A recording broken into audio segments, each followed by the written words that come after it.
Сәлеметсіздер ме, оқушылар?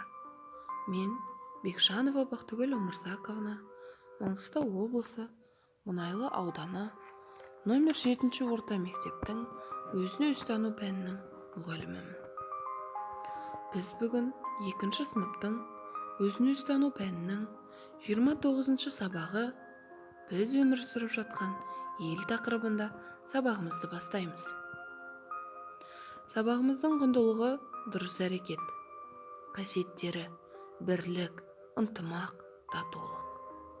Сабағымыздың мақсаты оқушыларға туған елдің адам өміріндегі маңыздылығын ұғындыру арқылы дұрыс әрекет құндылығының мәнін ашу. Оқушыларға отан сүйгіштігін арттыру арқылы бірлік, ынтымақ туралы түсінік беру. Оқушыларды айналасындағы адамдармен дұрыс қарым-қатынас жасауға үйрете отырып, ынтымақтастыққа баулу.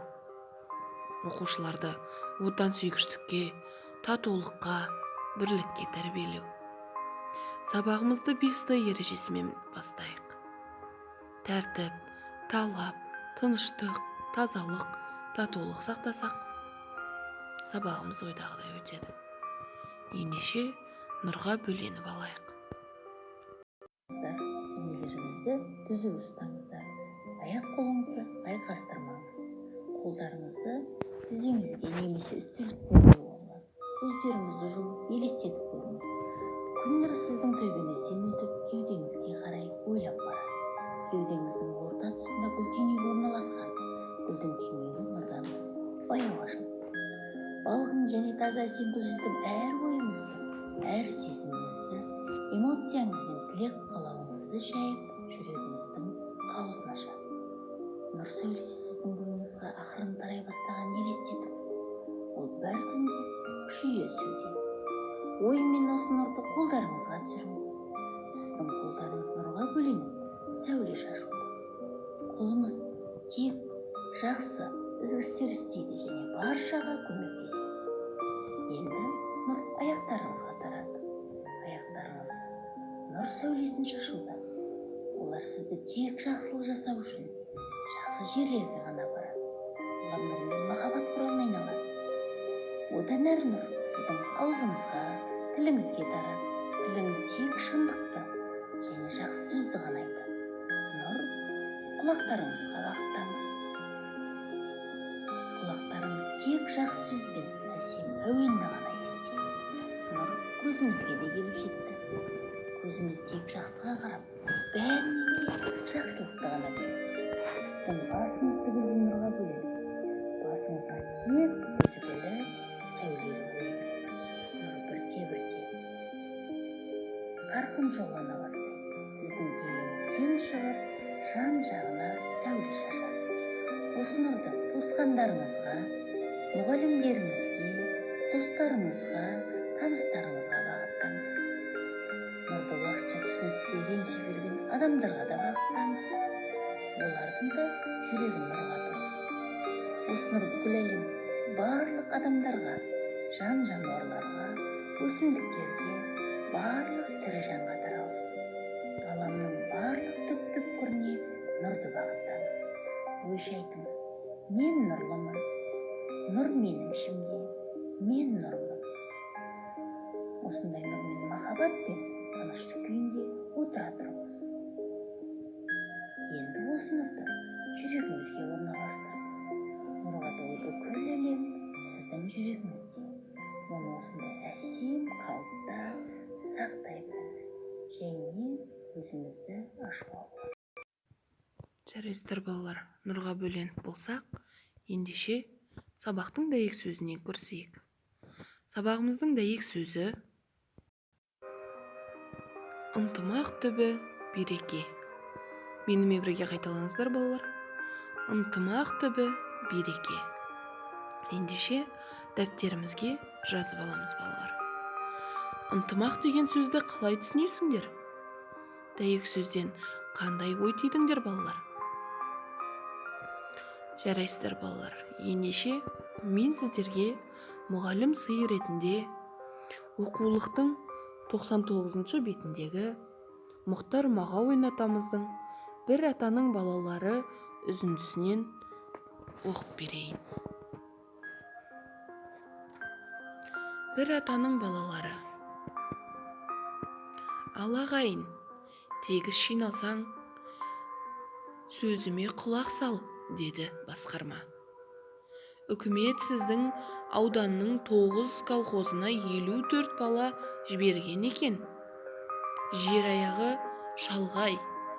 Мен барғанша ересектерін бөлісіп әкетіпті.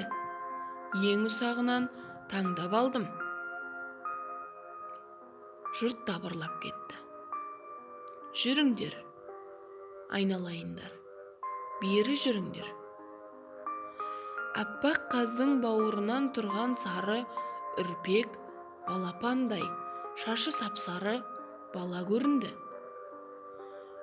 Жұрттың дыбыры пышақ кескендей түйілді. Артынша бірінің соңынан бірі тізіліп, қара шашты, қоңыр шашты, жирен шашты балалар өріп шыға бастады.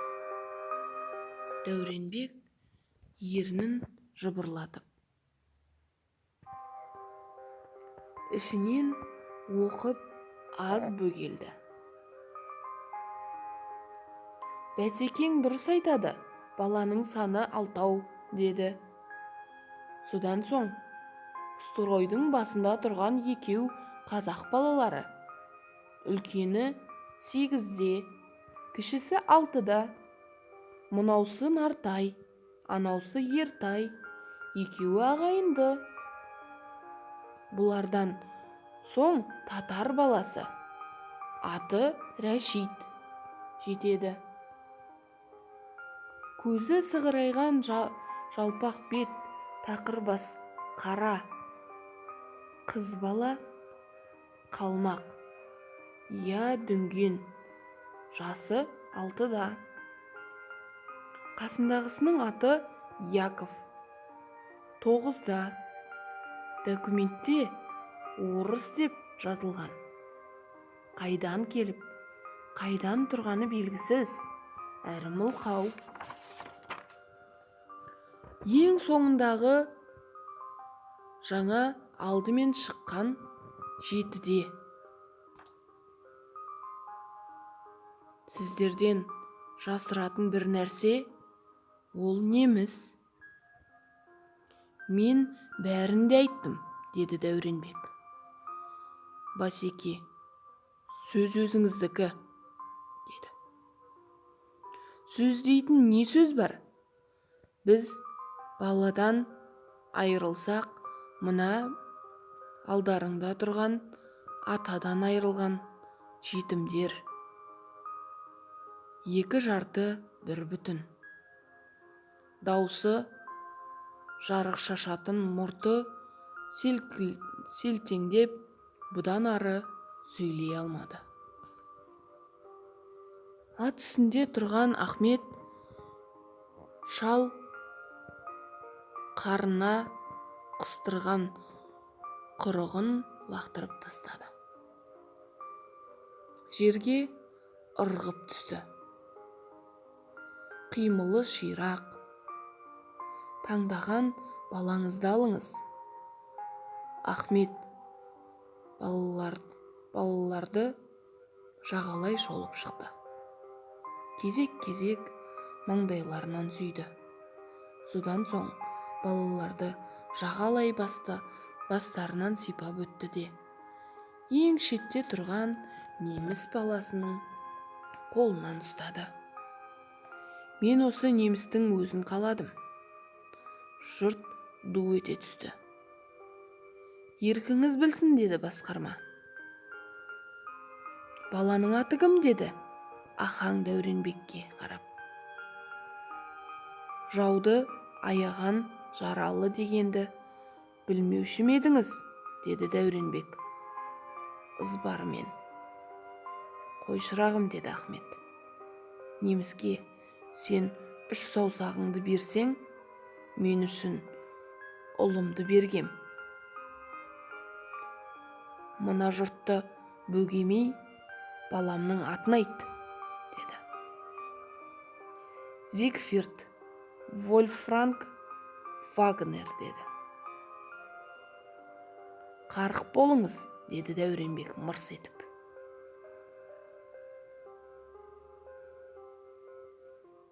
Зигпри болып кен, қалай, деді. Зигфрид Вольфганг Вагнер деді. Жөн-ақ, деді Ахмет ақсақал. Келісті, жақсы ат екен. Айналайын. Жүр, үйге кеттік. Апаң күтіп отыр. Жүр үйге, деді. Кешіне ахаң бүкіл ауылды баласының асық жілік ұстар тойына шақырды. Балалар, бұл үзіндіден не түсіндіңдер? Ахмет ақсақал неліктен неміс баласын таңдады деп ойлайсыздар? Ынтымақ сөзінің мәнін қалай түсіндірер едіңдер? Сіздерге ата-аналарың мақал-мәтел арқылы ақыл кеңес бере ме? Қалай ойлайсыздар? Зигфридті қандай өмір күтіп тұр?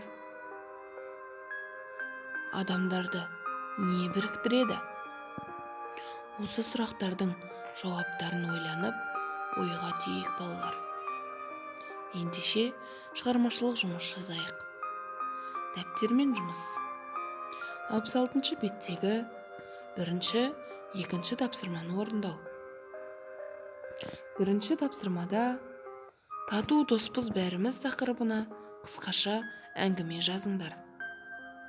2-ші тапсырмада отаныңа арналған сыйлықтың суретін салыңдар. Ендеше балалар, топпен ән айтайық. Отан әні.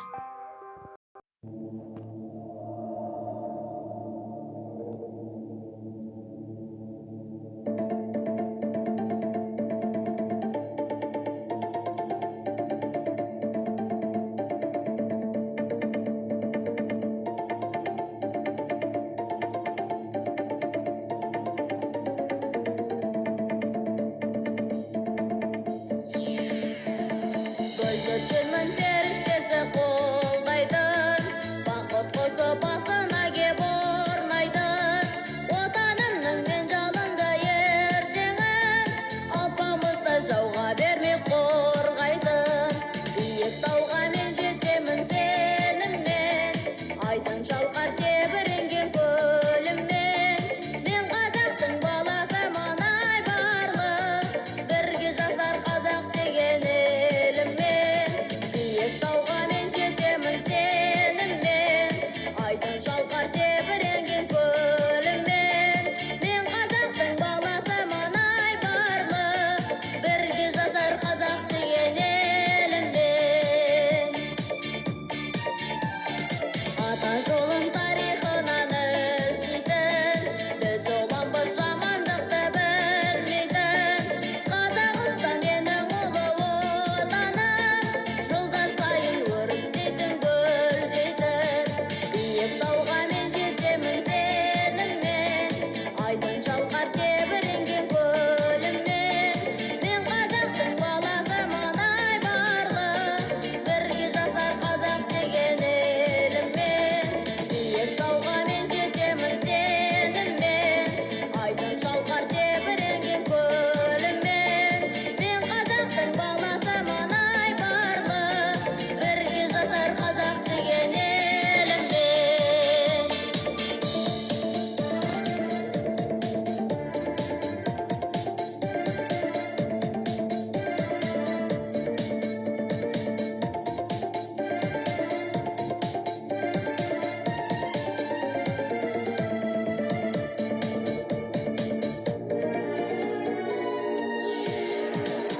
Үміттерін бабалардың ақтаймын, болашақтың босағасын сақтаймын.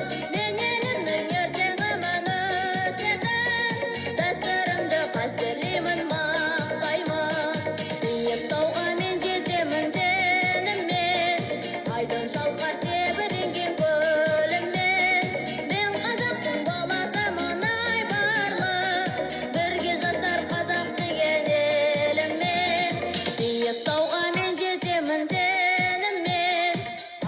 шалқар тебіренген көл